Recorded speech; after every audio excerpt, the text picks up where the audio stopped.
김문수 후보 이제 의원총회장에 이제 나와서 단일화는 없다는 것을 또 강경한 어조로 다시 한번 확인을 하고 가셨어요. 그래서 원래는 뭐 김덕수, 뭐 을지문덕 이런 공약으로 이제 국민의힘 후보가 된 거 아니냐 이런 또 비난도 받고 있으신데 아무튼 단일화 협상에 상당한 시간을 지금 이제 벌려고 하는 건지 단일화할 생각이 아예 없으신지 어떻게 보고 계세요? 많은 분들이 예상을 했더라고요. 근데 저는 예상 못 했거든요. 왜냐하면 이분이 하도 간절하게 단일화 얘기를 했잖아요. 예. 제가 좀 순진해가지고 저렇게 얘기했던 사람이 바로 다음날 확 표정 바꾸고 저렇게 나갈 거라고 상상을 못 했고 또 하나는 이 판 자체가 사실 친윤이 자기들의 기득권을 유지하기 위해서 깔아놓은 판이거든요. 그래서 결국은 결국 경선을 치른 다음에 최대의 목표는 한을 내치고 한을 내치는 한이라는 건 누굽니까? 한동훈을 내치고 그다음에 자기들의 후보를 뽑은 다음에 결국 그 후보로 하여금 진상을 하게끔 한덕수 총리한테 진상을 하게끔 이게 짜여져 있는 시나리오였고 실제로는 그 확실한 근거가 있으신지요? 혹시? 아니 뭐 보도를 보거나 누구를 보거나 그다음에 실제로 김문수 캠프로 간 많은 의원들이 지금 다시 또 한쪽으로 돌아가고 그분들이 또 7명이 뭐 오늘 보니까 공동 성명을 내 가지고 왜 김문수 후보는 단일화 안 하느냐 이렇게. 그렇죠. 그러니까 그분들도 원래 그거 하려고 도와준 거거든요. 그걸 믿고 단일화 해줄 것이다라고 믿고 이제 사실 도와준 거고 김문수 이분이 사실은 10년 동안 그 야인 생활을 했잖아요. 맞습니다. 이번 정권에 들어와서 노동부 장관이한테 사실 존재감은 없었거든요. 청문회에서 딱 한 건데 갑자기 뜬 거란 말이죠. 그러니까 당의 기반도 없고 그래서 도와준 거란 말이에요, 사실은.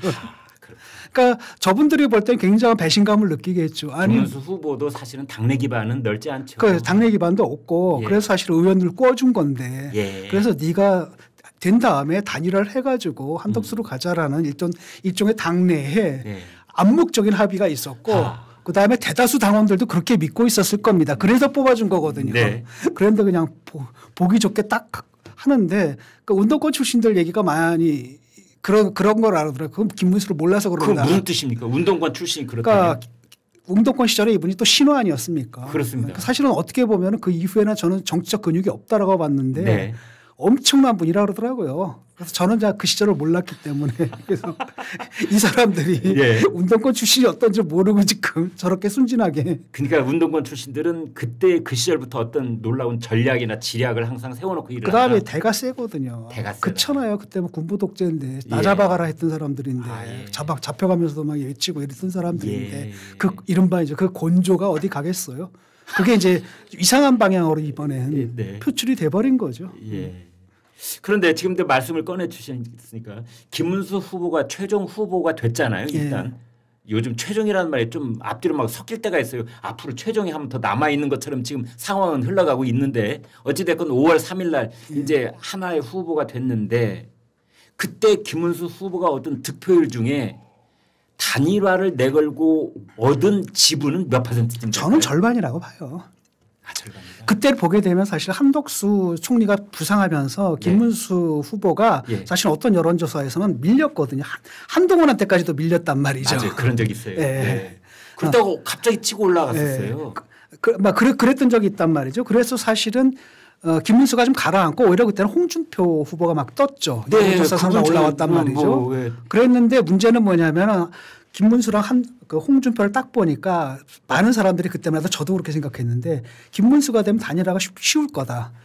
근데 홍준표가 되면 저 양반이 저 양반도 아웃사이더잖아요. 독거다이고. 그렇기 때문에 그 표심이 확 바뀐 거거든요. 그러니까 그 부분에 대해서 홍준표 후보는 굉장히 반감이 심한 거고 친윤 처음엔 너희들이 나 밀어줄 것처럼 그러니까 한만 떨어뜨려내면 나 밀어줄 거로 약속하지 않았느냐.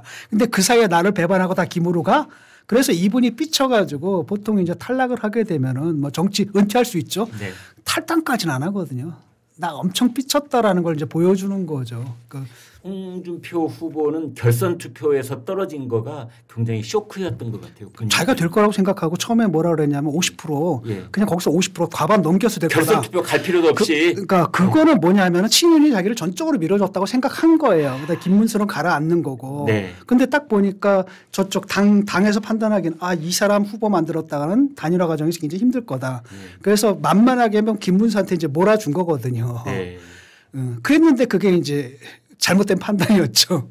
저희들도 단순하게 단일화 문제만 놓고 봤을 때는 김문수 후보는 좀 수월하고 오히려 한동훈 후보 쪽은 좀 애를 먹일 수도 있겠다 이런 생각을 했는데 뭐 그 길은 가보지 않았으니까 알 수는 없습니다만 김문수 후보가 이런 논란을 빚고 있을 줄은 몰랐습니다. 그렇죠. 그리고 또 그 과정 속에서 뭐가 있었냐면 당에도 약간 선거를 가지고 좀 장난친 부분이 있거든요. 그 무슨 뜻입니까? 한동훈 후보가 그 페이스북에 쓴 글을 제가 언뜻 봤거든요. 근데 거기 보니까 그런 얘기가 나오더라고요. 1,000원짜리 당원.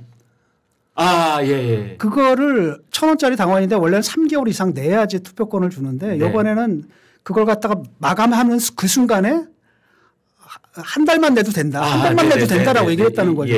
그러니까 특정 진영에서는 사람들을 모을 수가 있는 거고 그 사이에. 그다음 나머지 경쟁 진영에서는 모을 수 없게끔 기회를 완전 차단한 거잖아요. 그러니까 지금 그 자료를 좀 봐야 되거든요. 그걸 좀 공개를 했으면 좋겠는데 그 사이에 들어온 사람들이 누구냐라고 해서 제가 볼 때는 자통당 계열이에요. 자유통일당 계열 사람들이 확 몰린 거고. 그건 김문수 후보 쪽일 것이다. 그렇죠. 김문수 후보고 그건 당에서 김문수 후보를 몰아주려고 한 거죠. 혹시 이제 자유통일당은 김문수 후보가 공동대표를 한 적이 있습니다. 그러니까요. 그쪽 사람들을 끌어들이기 위해서 그러니까 사실 예를 들어 가지고 그걸 갖다 미리 발표하게 되면 한쪽에서도 움직일 거 아닙니까? 1억만 있으면 10만 명 당원 모을 수 있네요. 그러니까요. 그렇게 해가지고 갈 수 있었는데 그 기회를 갖다 안 준 거란 말이죠. 제가 볼 때는. 라고 한다면 누구겠는가 그때 들어온 사람들은 되게 자통당 계열 사람들이고 이거는 갖다 친윤 세력이 권건 체제가 묵인한 거다. 그러니까 사실 페어플레이가 아니라 반칙 플레이를 한 거고 그건 뭐냐면 그렇게 무리를 해서라도 일단 김문수를 후보로 만든 다음에 그래야지 한덕수한테 간다라는 계산을 했던 거죠. 그런데 이 모든 게 다 오그러진 겁니다. 저는 그렇게 봐요. 진 교수님 말씀을 듣다 보니까 이렇게 렌즈에 안개가 끼었던 걸로 보았던 것이 갑자기 깨끗한 렌즈로 보는 느낌이 듭니다. 아무튼 그런데 어제 저 국회 사랑채에서 이제 야외에서 이렇게 두 분이 토론하는 중에 한덕수 후보는 22번이나 단일화 약속했지 않았느냐라고 이제 여러 차례 다그치니까 김문수 후보가 대답을 하는 과정 속에 1차 경선 때 1억, 2차 때 1억, 3차 때 1억 그래서 3억을 썼다라고 하면서 돈 얘기를 딱 꺼내더라고요. 그거 어떻게 보셨어요? 그거 본질이 아니고요. 그 돈도 아마 본인이 안 냈을 것 같은데 제 생각에는 보통 모아주잖아요. 후원금? 네, 후원금으로 모아주는 거고 그 정도 되면 그 3억 정도의 후원금은 모을 수가 있겠죠. 그러니까 괜히 하는 소리라고 봐요. 그게 본질은 아니잖아요. 나는 3억 썼지만 당신은 3억 안 썼잖아. 이런 치사한 얘기고 유치한 얘기고. 그러니까 명분이 좀 없는 거예요. 그러니까 자기가 했던 말 왜 뒤집었느냐 그걸 설명을 해야 되는데 그 돈 얘기를 왜 꺼냅니까? 돈을 냈냐 안 냈냐가 아니라 돈을 냈건 안 냈건 간에 제가 22번 얘기를 했고 그다음에 많은 사람이 자기를 찍어준 그 유권자들은 그 약속을 믿고 찍어줬단 말이죠. 그 부분을 배신한 거잖아요. 그러니까 나는 당을 배신한 것까지는 괜찮다고 봐요. 지도부 배신한 건 괜찮다고 봐요. 뭐 그럴 수도 있지. 정치하다 보면. 근데 자기를 찍어준 유권자를 배신한 거잖아요. 그거는 그렇게 처리해서는 안 되거든요. 그 부분은 좀 뭐랄까 정치인으로서 해서는 안 될 짓을 하는 거죠 지금. 그러니까 자기 권력력을 위해서. 그다음에 이분이 또 그 권력력뿐 아니라 또 뭐가 있냐면 그 주변 사람들이에요. 그러니까 이분도 자기가 당선되리라고 믿는 것 같지는 않거든요. 근데 지금 엄청나게 이제 즐기는 거죠. 왜냐하면 10년 야인을 하고 아무것도 안 하고 있다가 갑자기 그러니까 뭘 한 걸로 유명해진 게 아니라 안 한 걸로 유명해진 거잖아요. 빡 떴고 그다음에 선거 딱 들어가는데 500억을 쓰거든요. 500억 쓰는 재미가 얼마나 좋겠어요. 팡팡팡팡팡팡. 뭔가 언론 스팟을 받고 그냥 이분은 그냥 조용히 사라질 사람이었는데 이걸 놓칠 수가 없거든요. 그 한 달에 앞으로 남은 그 한 달간에 자기 인생이 아마도 황금길 텐데 20일 동안 500억 쓰니까. 그다음에 또 한편으로는 뭐냐 거기 이제 몰려 있는 사람들을 보게 되면 세 부류 정도 되거든요. 일단은 느슨하게 결합된 사람이 옛날 국힘 오비들 오비들이 있겠고 그다음에는 뭐 그 자유통일당 계열의 목사들 뭐 이런 쪽 기독교 세력들이 있습니다.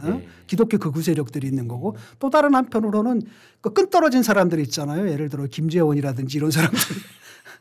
직함에 앞전자 붙는 분들. 이런 분들. 그다음에 지금 당에서도 그 자리가 없는 사람들. 이런 사람들이 이번에 잡은 거거든요.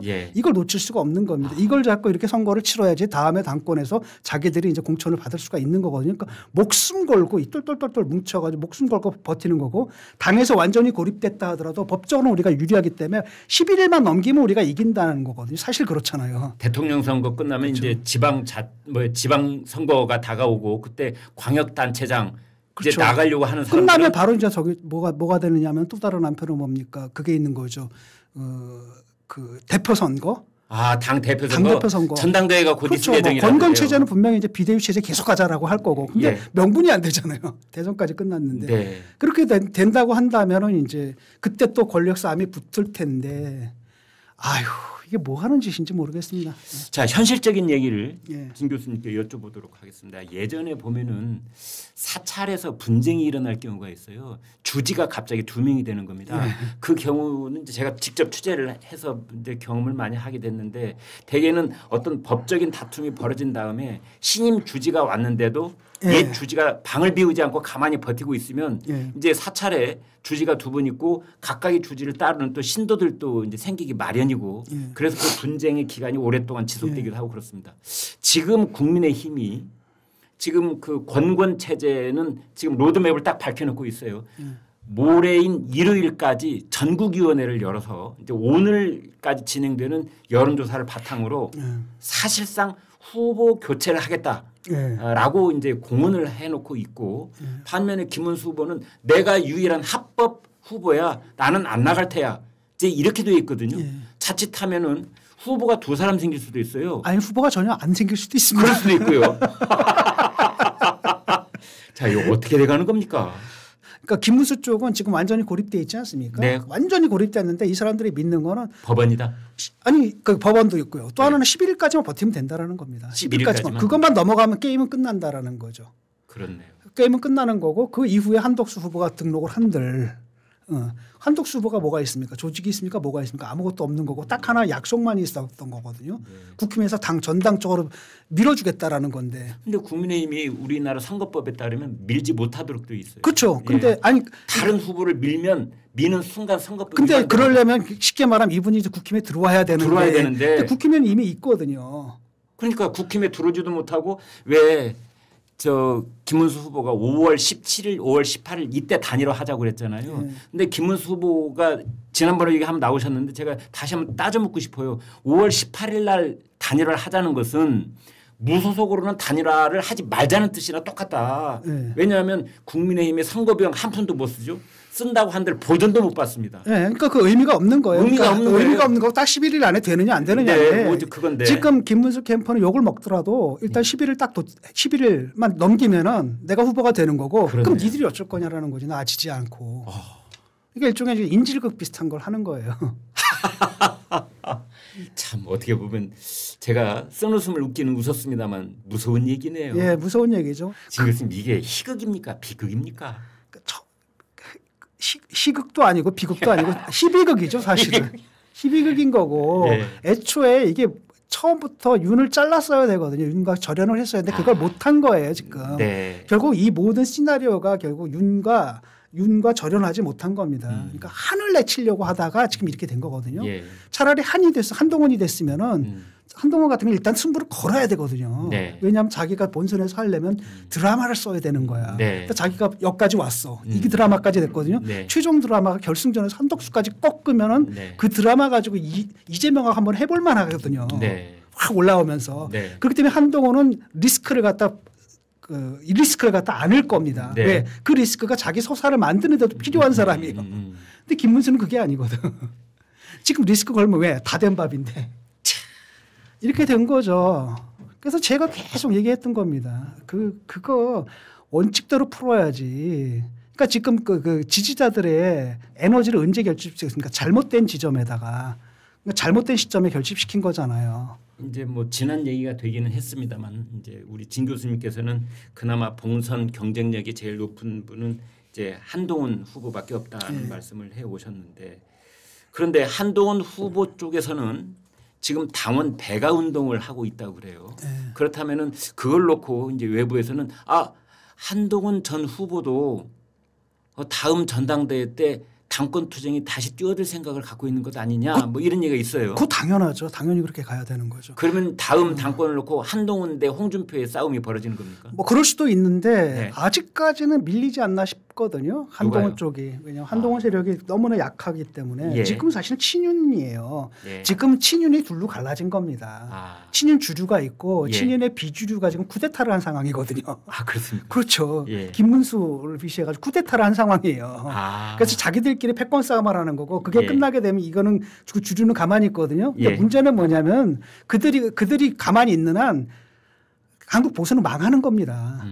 생각을 해보세요. 탄핵을 2번 당했거든요. 네. 뭐가 문제가 있다는 얘기잖아요. 탄핵을 2번을 당했는데도 정신을 못 차리잖아요. 머리가 나쁘다는 거고 그건 멸종당하는 겁니다. 원래 생물의 세계는 멸종당하는 거거든요. 아니 그것까지도 못한다면 네. 그러니까 지금 한동훈 쪽의 생각은 뭐냐면 당권을 잡는다라는 것보다는 네. 바꿔야 된다라는 거예요. 네. 이 당을 바꿔야 된다라는 거고 네. 그러기 위해서는 지금 친윤 세력들이 물러나야 되는 거고 그다음에 이제 젊은 세력들로 다 바꿔줘야 되는 겁니다. 네. 그 일을 하겠다는 지금 얘기를 하는 거고 그러려면 어떻게 해야 되냐면 당원 배가 운동을 해야 되는 거죠. 왜냐하면 당원 투표에서 계속 지는 거잖아요. 네. 그러니까 그거는 저는 적절하다라고 봐요. 그렇죠. 그 사실은 유일한 후보거든요. 왜냐하면 저쪽은 내란 종식이란 프레임으로 가져갈 겁니다. 그런데 예. 한덕수 총리는 탄핵 정권의 총리였어요. 명분이 안 되잖아요. 그다음에 김문수 이분은 뭡니까? 탄핵에 반대했던 분이거든요. 그러니까 탄핵에 반대한 분이 사실 제일 뭡니까? 나중에 제일 야당이 될 텐데 또는 지금 집권 여당인데. 그러니까 내란 프레임이라고 하는 그물로 덮을 수 없는 유일한 후보가 한동훈이었다. 한동훈이잖아요. 왜냐하면 딱 계엄에 반대하고 계엄을 해제를 하는데 아주 결정적으로 의결을 했고 그다음에 계엄 사태 났을 때 국민들을 안도시킨 게 누구였습니까? 집권 여당의 대표가 나와가지고 딱 얘기를 했잖아요. 내가 책임지고 막아내겠다고 하니까 국민들이 안심했던 거 아니겠습니까? 그다음에 탄핵까지 이뤄냈고 분명하죠. 그다음에 또 한 말이 있는 겁니다. 딱 나와가지고 이재명이 딱 얘기하려고 그러면 근데 계엄 때 당신은 뭐 했나요?라고 하는 거거든요. 나는 체포한다는 말 듣고도 국회 갔습니다. 당신 뭐 하고 있었어요? 숲에 1시간 동안 숨어 있었잖아. 할 말이 없어지는 거거든요. 그렇게 되면은 그 다음부터는 뭘 묻게 되냐면 그건 끝난 거고 그 다음부터는 당신이 과연 대통령으로서 지금 뭐 전과 몇 범입니까? 거기다가 지금 5건 등등 프레임이 옮겨질 수 있는데 그 프레임을 옮길 수 있는 유일한 후보가 한동훈인데 이걸 본인들도 알아요. 근데 실제로는 또 그렇게 얘기하고 다닌대요 또. 그건 안다. 우리도 안다. 근데 문제는 뭐냐면은 그걸 인정하는 순간에 그 모든 게 자기들이 잘못이었잖아요. 그 인정하게 되면 그 잘못을 인정하는 방식은 물러나는 거거든요. 근데 그건 안 되는 거야. 라고 하니까 어쨌든 한만 딱 쳐내면은 된다. 이런 생각을 하다가 지금 자기들이 자충수에 지금 걸려버린 꼴이죠. 이 보수 진영은 그런데 때만 되면은 이른바 배신자 프레임이 작동을 해가지고 멀쩡하던 정치인들도 그냥 거꾸로 틀릴 경우가 많은데 한동훈 후보는 사실은 그 이 배신자 프레임이라고 하는 그 비토 세력의 그 어떤 어려움이 있었던 것도 사실이잖아요. 그건 어떻게 극복할 수 있었을까요? 많이 극복이 되지 않았습니까? 그리고 이제 이게 몇 번째입니까? 2번째거든요. 유승민 후보가 참 괜찮은 사람이잖아요. 네. 그때 정신 차리고 보수가 만약에 그때 모습을 바꿨으면 이런 사태까지 안 왔습니다. 근데 이번에도 또 마찬가지예요. 또 배신자잖아요. 그놈의 그 배신자 이게 무슨 뭐 조폭입니까? 공사 구별을 해야 되거든요. 공사 구별해야 되는지 누구의 신뢰를 갖다 누구의 신뢰가 중요한 겁니까? 나 임명해 준 사람 신뢰가 중요한 거예요? 아니면 국민에 대한 신뢰가 중요한 겁니까? 공직자나. 공사 구별이 안 되는 굉장히 윤리의식의 굉장히 저 바닥 수준이거든요. 이게 깡패 놀리고 조직 놀리고 뭡니까? 이게 마피아 조직도 아니고 앉아가지고 맨날 앉아서 배신 이따 얘기는 하고 있습니다. 그걸 누가 한 건가? 공당의 의원들이 홍준표 이분도 맨날 얘기했던 게 그거 아니겠습니까? 이게 나라를 망치는 겁니다. 그래 배신 안 해가지고 대통령에 대해서 배신 안 해가지고 대통령이 계엄할 때 동안 아무 일도 못했던 너희들 그게 뭐냐라는 거예요. 그래가지고 여기까지 온 겁니까? 사실은 박근혜 정권도 그것 때문에 무너진 거잖아요. 그놈의 배신자. 그렇죠? 이 정권도 그놈의 배신자 타령하다 무너진 거예요. 그런데 아직까지도 배신 뭐 이따 얘기를 하고 있다라는 겁니다. 머리가 나쁜 거죠. 배신 프레임을 작동을 시키면서 그 반대쪽에서는 그걸 이용해 먹는 진박 간별사가 이제 등장을 하게 되는 거고 배신하지 않을 사람을 뽑아야 된다. 이제 그런 얘기를 그렇죠. 하는 그런데 거고. 재밌는 건 뭐냐면 윤석열 대통령이 되는 스타의 순간, 별의 순간이 뭐였습니까? 나는 사람에게 충성하지 않습니다. 그렇네요. 라고 해놓고 최근에는 사람들 만나서 그렇게 얘기했다는 거죠. 대통령이 되니까 나한테 충성할 사람을 뽑아야겠더라. 2차로 경북지사 만났을 때 그 얘기를 했다는 거죠. 그러니까 완전히 180도 달라진 거잖아요. 그러니까 문제는 뭐냐면 자기가 공적인 마인드에 충실할 때 대통령이 될 수 있었지만은 그 공적인 마인드가 사라졌을 때 탄핵 당하는 거예요. 그 국민들이 정확하게 보고 있습니다. 근데 앉아가지고 이런 와중에도 앉아가지고 배신자 아니 뭐 일반 국민들 중에서 일부 사람들은 약간 보수적인 진짜 꼴 보수적인 사람들은 그렇게 생각할 수가 있어요. 네. 공사구별이 잘 안 되고. 네. 그런데 홍준표 이런 분들은 이용해 먹었거든 그거를. 그래서 자기가 당선되기 위해서 이용해 먹 제일 배신자 프레임으로 가장 많이 한동훈을 공격한 사람이 누굽니까? 홍준표거든요. 그러니까 이 사람들은 알거든. 아는데도 자기가 표를 얻기 위해서 쉽게 말하면 보수의 그 윤리의식을 다 마비시켜버린 거예요. 그러면은 요번 한 번만이 아니라 미래도 힘들어집니다. 요번에 지더라도 원칙 있는 패배를 해야 회생의 기회가 있는 거거든요. 패배했는데 명분도 없어. 원칙도 없어. 그럼 회생도 하기 힘들어요. 이런 문제죠 이게. 진 교수님이 한덕수 예비 후보한테 정치적 충고를 하신다면 뭐라고 하시겠습니까? 지금 어떻게 해야 됩니까? 오늘 당장 이 시간 이후부터. 이분이 뭐 할 수 있는 게 뭐가 있겠어요. 그분은 원래 11일까지 단일화 안 되면 사실 집에 가겠다고 그러셨거든요. 제가 볼 때 그게 패착이에요. 아 오히려 네, 패착이 저쪽에서 그러니까 신났다고 들고 나오는 거잖아요. 그 말을 하지 않았어야 된다. 그렇죠. 그 말을 하지 않았어야 되는 거죠. 오히려 그쪽에서 뭐 나도 갈 수 있다라고 해야지. 이게 끝까지. 치킨 게임이 돼야 되는 건데. 치킨 게임. 근데 치킨 게임을 딱 하는데 나는 물러날 거야라고 하면 얘는 그냥 직진할 수밖에 없는 거거든요. 치킨 게임인데 치킨 게임이라고 만약에 하다가 충돌을 하게 되면 기차가 두 대가 이렇게 충돌을 하게 되면 둘 다 죽는다잖아요. 근데 단일화가 안 되면 나는 5월 11일까지 후보 등록하지 않겠다는 말은 본인의 어떤 이번에 대선에 나오는 입장을 선명하게 드러냈기도 했고 그다음에 사심이 없다는 이미지를 준 것도 사실이에요. 그러니까 그걸로 이제 승부수를 던졌는데 네. 그게 이제 저쪽 정치꾼들한테는 이용당하는 거죠. 딱 커봐라. 그 사람들한테 이거 봐라. 예. 11일 이후 아웃될 수 있네. 그럼 뭐 할 수 없지 뭐 김문수로 이렇게 마음을 돌리게 할 수도 있거든요. 그래서 사실은 저는 그게 좋은 수가 아니었다고 봅니다. 물론 그런 건 있겠지만. 근데 이제 뭐 할 일이 뭐가 있겠습니다. 할 수 있는 일이 없습니다. 이제 말을 그렇게 짧게 하지 마시고 좀 길게 하신다면 뭐라고 그러니까 하시겠어요? 어차피 이것도 왜냐하면 한덕수 후보의 힘이 아니에요. 여기까지 온 것도 당의 힘이고 네. 모든 일이 지금 당에서 하고 있는 거거든요. 예. 그러니까 당에서 할 수 있는 건 아까도 얘기했듯이 뭐 전국 뭐 이런 거 대회도 열고 예, 전국위원회. 그다음에 예. 이른바 자기들이 뭐 한 겁니까? 그 단일화 일정 짜가지고 그냥 강행을 하는 거잖아요. 거기 예. 실려가는 거라는 거예요. 네.